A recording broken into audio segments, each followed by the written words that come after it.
Buonasera e ben ritrovati con l'informazione flash di New Sicilia e i principali titoli del pomeriggio. Via libera della Corte dei Conti al rinnovo del contratto dell'area della dirigenza della Regione Siciliana e degli enti regionali per il triennio 2019-2021.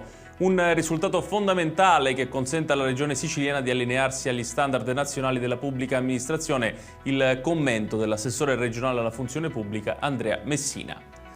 È stato inaugurato a Catania il primo sportello unico territoriale per le attività microfinanziarie della città. L'obiettivo principale dello sportello, attivato grazie all'accordo fra Centro per l'Impiego, in cui ha sede, e l'Ente Nazionale Microcredito, è quello di consentire l'accesso a finanziamenti a piccoli imprenditori o aspiranti tali.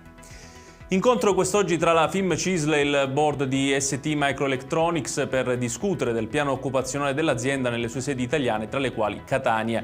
I vertici della società hanno smentito tagli al personale, ma il sindacato non è rimasto convinto dal piano industriale prospettato, chiedendo la convocazione di un tavolo tecnico al Ministero. Adesso la curiosa storia di un giovane di Adrano nel Catanese che dopo un periodo in carcere aveva ottenuto i domiciliari. Il 29enne, appena rientrato in casa, è stato protagonista di una festa pubblicata da amici e parenti sui social.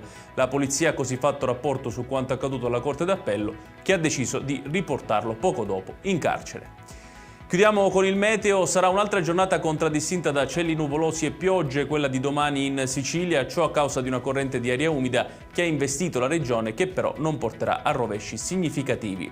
Ed è tutto per questa edizione. Tutti i dettagli su queste notizie li trovate come sempre sul nostro sito www.newsicilia.it. Grazie per averci seguito e buon proseguimento di serata.